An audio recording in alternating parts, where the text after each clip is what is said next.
तो सत्यवान अचेत हो जाता है। नारद ऋषि ने 1 वर्ष पूर्व जो कहा था वो सत्य हुआ। तो सावित्री अपने पति के सिर को अपने घुटने का सहारा देकर बैठ जाती है। मन में यह विचार कर रही थी कि अब मुझे केवल इतना देखना है कि वो कौन सी शक्ति है जो मेरे रहते हुए मेरे पति के प्राण लेने के लिए यहां एक प्रतीक्षा कर रही थी। ठीक 1 मुहूर्त के बाद एक दिव्य शरीर धारण किए हुए, काले जिसके वस्त्र, लाल नेत्र, हाथ में फांस लिए हुए अपने पति के शरीर के पास खड़ा हुआ देखा। अपने पति के सिर को जमीन का सहारा देकर उठी और साहस धारण किए हुए उस दिव्य शरीर धारण किए हुए महापुरुष को देखकर क्या कहती है? कहिए आप कौन हैं? देवी जी। तुम मुझे देख पा रही हो? जी। इन साधारण नेत्रों के द्वारा जी। देख सकती हो? जी। हाँ, धन्य हो देवी, धन्य हो देवी। जी। मैं अपना परिचय दूंगा तो आप डर जाओगी। नहीं डरूंगी मैं। साहस रखती हूँ? साहस रखती हूँ। तब मुझे यमराज जान देवी। मैं आपको नमस्कार करती हूँ भगवान। खुश रहो देवी। भगवान, हाँ। यहाँ पर आपका आने का कारण?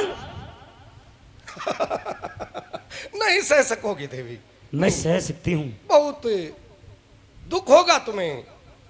मैं सह सकती हूँ भगवान, आप बताइए ना। आपका हृदय मेरे आने का कारण सुनकर विदर्ण हो जाएगा। नहीं होगा देवी। जी।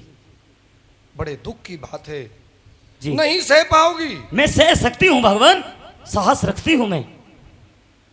तो देवी जी। मेरे आने का कारण सुन। जी। मैं तुम्हारे पति के प्राण लेने के लिए यहां आया हूं। जी। आज तेरे पति का अंतिम समय आ चुका है। जी। लेकिन भगवान, मैंने तो ऐसा सुना है। कैसा? जब इस मृत लोक में हाँ। किसी प्राणी की मृत्यु होती है तो उसके प्राण लेने के लिए आपके दूत आते हैं, लेकिन आप स्वयं क्यों चले आए? हाँ देवी, हाँ, ये सत्य सुना है। जी। जब मृत लोक में किसी प्राणी की मृत्यु होती है तो उसके प्राण लेने के लिए मेरे दूत आते हैं। जी। मैं स्वयं क्यों चला आया ये जानना चाहती हो? जी। देवी जी। इस संसार में जितने प्राणी हैं, जी। क्या सबकी शकल एक जैसी है? जी नहीं। सूरत एक जैसी है? जी नहीं। रंग एक जैसा है? जी नहीं। रूप एक जैसा है? जी नहीं। नक्शक एक जैसा है? जी नहीं। काम करने का ढंग, कर्मों में भी तो भिन्नता है। जी। ये मनुष्य योनि बड़ी दुर्लभ है। जी। हे देवी, जी। ये मनुष्य शरीर पाकर जो इंसान अपना सारा जीवन बुरे कर्मों में बिता देता है, जी। सदा दूसरों की निंदा करना, जी। पाप कर्म करना, जी। जीव हत्या करना, जी। मांस भक्षण करना, जी। मदिरा पान करना, जी। पराई स्त्री पर बुरी नजर रखना, जी। किसी के धन को हड़प लेना। जी। हे देवी, जी। माता पिता की सेवा ना करना, जी। गुरु की आज्ञा की अवहेलना करना, मित्र के साथ धोखा करना। जी। हे देवी, जी। इस प्रकार के जो घृणित कार्य हैं, जी। जो मनुष्य उनको अपना लेता है, जी। ऐसे दुष्ट पापी दुराचारियों के प्राण लेने के लिए इस संसार में मेरे दूत आते हैं देवी। और लेकिन आप स्वयं क्यों चले आए? हाँ, सत्यवान जी। जो तुम्हारा पति कहलाया। जी। हे देवी, ऐसे महान पुरुष कभी कभी इस संसार में आते हैं। जी। हे देवी, जी। ब्रह्मचर्य का पालन करने वाला, जी। सदा पितरों को प्रसन्न रखने वाला, जी। माता पिता की सेवा करने वाला, जी। गुरु की आज्ञा का पालन करने वाला। जी। हे देवी, हर जीव पर दया रखने वाला, जी। रूपवान, गुणवान, बलवान और विद्वान, जी। ऐसा तेजस्वी। जी। हे देवी, ऐसे महान प्राणियों के प्राण लेने के लिए इस संसार में मेरे दूत जी। नहीं, मुझे स्वयं आना होता है देवी। ठीक है भगवान, मैं क्या आप मेरे पति के प्राणों की भीख मुझे नहीं नहीं दोगे? नहीं देवी, नहीं नहीं नहीं देवी, भीख मांगना और देना ये तुम सांसारिक मनुष्यों का कार्य है, देवताओं का नहीं। अगर देवताओं को सृष्टि के हित के लिए ये कार्य करना हो जी, तो मनुष्य देह धारण करनी होती है देवी। तो ठीक है भगवान, मैं आपके कार्य में बाधा नहीं बनूंगी। धन्य हो देवी, धन्य हो। हे देवी, तुमसे यही आशा थी।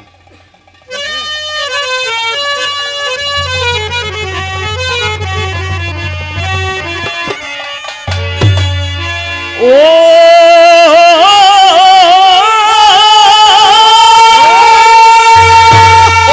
पीछे पीछे होली साली ध्यान में लगी।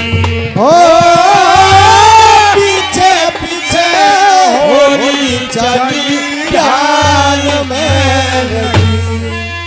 यमराज बोले थम का मन तेरे मन की तो ये काल बली न जान दलन की ये चक्की झो पति के फरज की आज तलक तो न गठड़ी ढो चकिया कर्म कर पति के करज से तू पूर्ण हो। एक यहाँ तक चलना बहुत तू सती शान में लगी। ओ पीछे पीछे होली चली ध्यान में लगी। देवी, जी मेरे पीछे चली आ रही हो? बिल्कुल। नहीं नहीं, वापस चले जाओ देवी। देखिए भगवान, मेरा मार्ग बड़ा कठिन है, जी बड़ा लंबा है, जी बड़ा दुस्तर है, जी, कष्टदायक है। लौट जाओ देवी, लौट जाओ। देखिए भगवान, मैंने ऐसा सुना है जब किसी गृहस्थी के यहाँ हाँ। कोई अतिथि आता है हाँ। और रात भर रैन बसेरा करके हाँ। सुबह अपने स्थान को लौटता है, हाँ। तो उस गृहस्थी का उस अतिथि के साथ क्या धर्म और क्या कर्तव्य बनता है?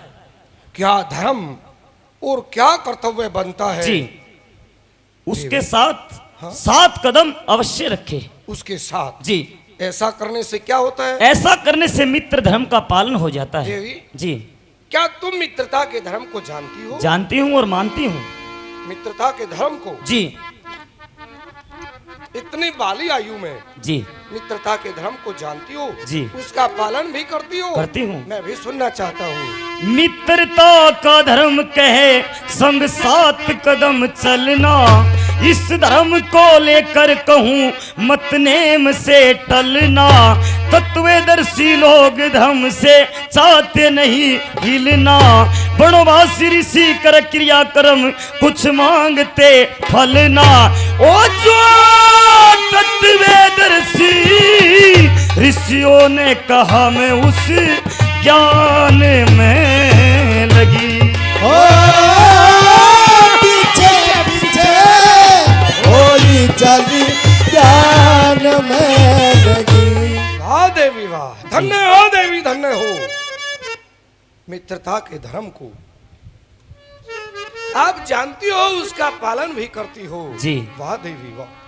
एक स्त्री के मुख से मित्रता के धर्म की व्याख्या सुनकर बहुत आनंद प्राप्त कर रहा हूँ। हे देवी, तुझ पर अति प्रसन्न हूँ। जी, अपने पति के प्राणों को छोड़कर मुझसे कोई वरदान मांगना चाहती हो सो मांग सकती हो देवी। तो भगवान, मेरे सास ससुर नेत्रहीन हैं दुमतसेन जिनका नाम है। जी, और राज से भ्रष्ट हैं। हाँ। उनके नेत्रों में ज्योति आ जानी चाहिए और उनका राज वापस मिल जाना वाह चाहिए। देवी वाह। पुरुषार्थ की भावना जी आप में तो कूट कूट कर भरी हुई है। जी, तथास्तु। चाहिए देवी, ऐसा ही होगा। नहीं देवी, क्यों? अब मेरे पीछे ना हो, वरदान पा चुकी हो। जी, वापिस लौट जाओ। तुम ये नहीं जानती क्या? मैं तुम्हारे पति के प्राणों को लेकर अब किस दिशा को जाऊंगा? अब किस दिशा को जाओगे? दक्षिण दिशा को। वहां क्या है? अग्नि के लोग, और अग्नि का स्वभाव 5 तत्वों से बने हुए शरीर को जलाकर भस्म करना, ये अग्नि का स्वभाव होता है। अपनी देह के समेत उन लोगों को पार ना कर सकोगी, जलकर भस्म हो जाओगी। देवी मुझे दुख होगा, आप लौट जाओ। जाओ देवी जाओ। भगवान ये आपकी भूल है। क्या? अगर मैंने सास ससुर हाँ। और पति की सेवा में जरा सी भी कमी रखी होगी हाँ। तो अग्नि देवता मुझे जलाकर भस्म कर सकता है, हाँ। वरना अग्नि देवता मेरा कुछ नहीं बिगाड़ सकता। मैं पतिव्रता हूँ। वो कैसे देवी? तपवर्त भजन मेरे गुरु का कथन, मैं उस ज्ञान को लखती। कुछ कृपया हो प्रभु आपकी, मैं वृथा नहीं बकती। जहाँ जाए पति जहाँ जले पति, मैं वो रास्ता तकती। अब पति के संग चलने से गति मेरी रुक नहीं सकती, क्योंकि पति के मन की चोट आज मेरी जान में लगी। ओ पीछे पीछे होली चली जान में लगी। सत्य कहा देवी? आज जी बहुत दुख पा रही हो। जी भगवान। जीवन साथी का साथ बिछड़ चला है। जी। पतिव्रता स्त्री के लिए उसका पति उसका देवता होता है। जी। वही उसका गुरु है और वही उसका भगवान। जी आज उसका साथ बिछड़ चला है। जी। मैं समझ सकता हूँ देवी, आज तुझ पर कितने दुख की घड़ी आई हुई है। जी। लेकिन देवी हम देवता तो इस मोह माया के बंधन से परे हैं ना। जी अगर हम देवता इस बंधन में बंध जाएं तो सृष्टि के कार्य रुक जाएंगे, जी सृष्टि की वृद्धि नहीं होगी, विनाश को प्राप्त हो जाएगी। हे देवी जी मैं अपने लोक की तरफ बढ़ता हूँ, लेकिन तुम्हारे मुख से निकले हुए वचन जी जो इतने धर्म युक्त हैं, जी। जो मुझे आनंद से विभोर कर देते हैं। हे देवी जी। तुझ पर अति प्रसन्न हूँ। अपने पति के प्राणों को छोड़कर मुझसे कोई और भी वरदान मांगना चाहती हो सो मांग सकती हो देवी। तो भगवान हाँ। मेरे पिता के यहाँ कोई पुत्र नहीं है। राजा अश्वपति के यहाँ? जी हाँ। 100 पुत्र और सो जाने चाहिए। तथास्तु देवी, जाइए ऐसा ही होगा। अब लौट जाइए। संत जन इस धर्म को प्रधान कहते हैं, दूसरे तीसरे धर्म को अनजान कहते हैं। तत्वदर्शी ज्ञान को विज्ञान कहते हैं, मिले इस धर्म से परम सुख शुभ स्थान कहते हैं। लक्ष्मी चंद जिनकी प्रीति सही भगवान में लगी। ओ पीछे पीछे होली चली जान में लगी। वाह देवी वाह, धन्य हो देवी धन्य हो। हे देवी उस ज्ञान को प्राप्त कर चुकी हो जिस ज्ञान को बड़े बड़े ऋषि महात्मा कई कई हजार वर्षों तक तपस्या करके पाते हैं। हे देवी तुम धर्म की सूक्ष्म से सूक्ष्म गति को जानती हो। तुमने कहा कि संत जन इस धर्म को प्रधान कहते हैं। हे देवी ये सुनकर मैं आनंद से विभोर हुआ। मेरे पैरों में बेड़ी बनकर तुम्हारे किए कहे हुए ये धर्म युक्त शब्द मुझे रोक लेते हैं। बहुत आनंद प्राप्त कर रहा हूँ। मेरे आनंद की कोई सीमा नहीं है देवी। हे देवी अगर आनंद का कोई स्वरूप होता तो आज मैं तुझे दिखा देता देवी। लेकिन आनंद तो ब्रह्म की तरह निराकार है, वो ब्रह्म का ही स्वरूप है। एक भाव के द्वारा बता सकता हूँ देवी। बताइए भगवान। जैसे कोई प्यास से मर रहा मनुष्य जी जल के बिना जिसके प्राण निकले जा रहे हो जी, और दूसरा कोई भाग्यवान पुरुष आकर जी उसके मुख में ठंडा और मीठा जल डाल दे, जी जितना आनंद वो अपने प्राण बचने पर प्राप्त करता है जी, आज मैं स्वयं यमराज उतना ही आनंद प्राप्त कर रहा हूँ। तुझ पर अति प्रसन्न हूँ। अपने पति के प्राणों को छोड़कर मुझसे कोई और वरदान मांगना चाहती हो सो मांग सकती हो देवी। तो भगवान मेरे यहाँ कोई पुत्र नहीं है, 100 पुत्र और सो जाने चाहिए। तो जाइए देवी ऐसा ही होगा। आप लौट जाइए देवी। अब मेरा मार्ग क्यों रोक लिया? मार्ग छोड़िए देवी। भगवान मैंने ऐसा सुना है कि एक गरीब आदमी मजबूरी में आकर झूठ बोलता है। मेरे कार्य में बाधा ना बनो देवी। लेकिन मैंने ऐसा तो नहीं सुना कि देवताओं में भी झूठ बोली जाती है। क्या कुछ मैंने सत्य कहा? मैंने आप पे 100 पुत्र और मांगे और आपने कह दिया तथास्तु। मेरे पति के प्राणों को तो लेकर जा रहे हो, क्या मैं इस संसार में विपचारणी बनकर पुत्र पैदा करूंगी? नहीं देवी, ये तुमने मुझसे क्या वरदान मांग लिया? 100 पुत्र और। ओहो देवी, मैं तो आनंद की विभोरता में ये तक ना जान सका कि तुम मुझसे क्या वरदान मांग रही हो और मैं क्या वरदान दे रहा हूँ। धर्म युक्त वचनों का झांसा देकर तूने मुझे चल लिया देवी। ऐसा नहीं नहीं है भगवान। ऐसा ही मेरे साथ किया है नहीं महाराज। देवी। जी एक पतिव्रता स्त्री के जी और स्वयं यमराज के बीच ये धर्म का युद्ध था। जी इस धर्म के युद्ध में जी तूने अपने ज्ञान से, अपनी चतुराई से, अपनी सूझबूझ से यमराज को पराजित किया है देवी। ऐसा नहीं है भगवान। देवी धन्य हो देवी, धन्य हो वो माता पिता, धन्य हैं जिन्होंने तुझ जैसी उत्तम संतान को पाया है। देवी अपने कुल का नाम रोशन करने वाली हो, बढ़ाने वाली हो। यशो तुम्हारा जो यश है वो युगों युगों तक गाया जाएगा। देवी क्या तुम ये चाहती हो कि मैं अपने लोक में जाकर निंदा का पात्र बनूं? नहीं भगवान। कि स्वर्ग के वासी देवता मुझ पर ये उंगली उठाए कि जो धर्म के प्रतीक हैं, जो न्याय के दाता हैं, वह मृत लोक में असत्य वरदान देकर आए हैं। नहीं नहीं भगवान, मैं ऐसा नहीं चाहती। हाँ, तो जैसी महान और श्रेष्ठ स्त्री ऐसा कभी नहीं चाहेगी। जी तो देवी आज स्वयं यमराज तुम्हारे सामने बड़ा विवश है। ऐसा नहीं है भगवान।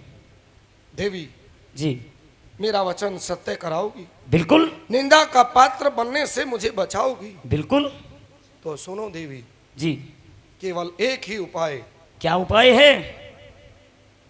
आज तुम्हारे पति के प्राणों की अवधि तो समाप्त ही हो चुकी है, जी परंतु तुम नहीं जानती कि तुम्हारी आयु कितनी है। कितनी है? 1000 वर्ष की। जी भगवान। मैं जानता हूं देवी। जी जो आयु तुम्हारी अब तक बीत चुकी है, जी उस आयु को छोड़कर बची हुई आयु का आधा भाग अपने पति के नाम से संकल्प करोगी तो तुम्हारा पति जीवित हो जाएगा। 100 पुत्र औरस होंगे, मेरा वचन सत्य होगा देवी। दूसरा कोई मारा कोई उपाय नहीं है। भगवान आप तो मेरे पति के प्राणों के लिए आधा भाग कहते हो। हाँ। मैं अपना पूरा भाग देने के लिए तैयार हूं। नहीं नहीं देवी, क्या हुआ? यह भूल ना कर देना। जी परिणाम के विषय में आपने विचार नहीं किया कि क्या होगा? क्या होगा? तुम्हारा पति तो जीवित हो जाएगा, जी तुम जीवित कैसे रहोगी? फिर मेरा वचन सत्य कैसे होगा? मुझ- 100 पुत्र औरस कैसे होंगे देवी? मुझसे भूल हो गई भगवान। ना देवी ना, जो यमराज को पराजित कर सकती है ऐसी महान पतिव्रता स्त्री इस प्रकार की छोटी सी भूल नहीं कर सकती देवी। मैं समझता हूँ क्या? मेरी भूल को दबाने के लिए तुमने ऐसा कह दिया होगा। नहीं भगवान।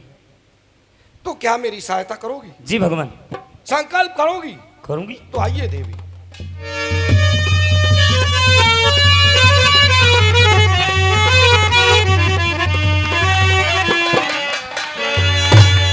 तथास्तु देवी, जाइए देवी। 100 पुत्र औरस होंगे।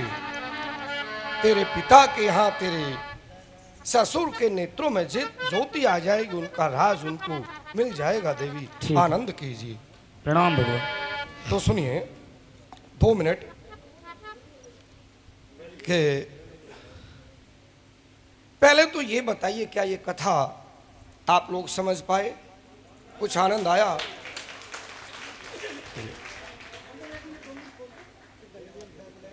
जी बहुत बहुत धन्यवाद।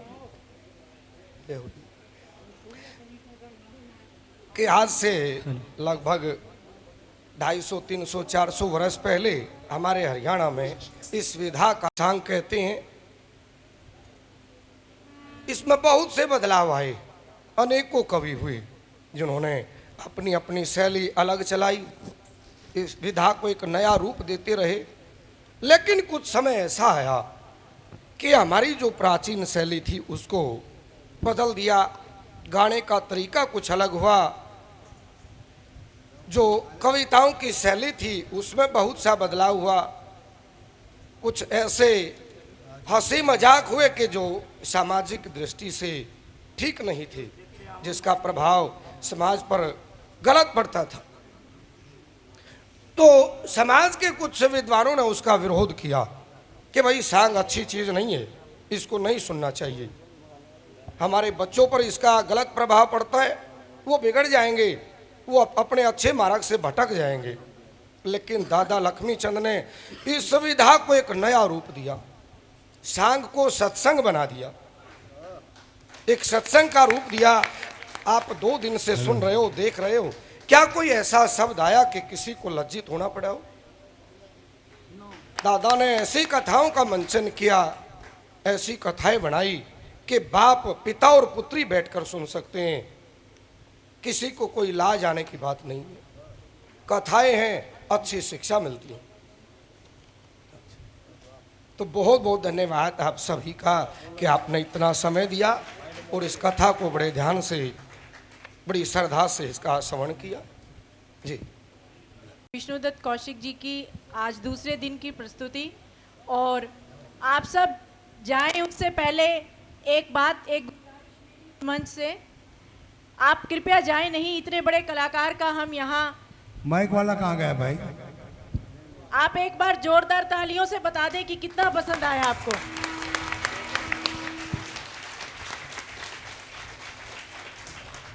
बहुत ही शानदार उम्दा प्रस्तुति पंडित जी, और बहुत ही मूल स्वरूप में, बिना किसी फुहड़ता के प्रदर्शन के, बहुत ही सात्विक सांग ये हम कहेंगे इसको। बहुत बहुत धन्यवाद मंच से आपका।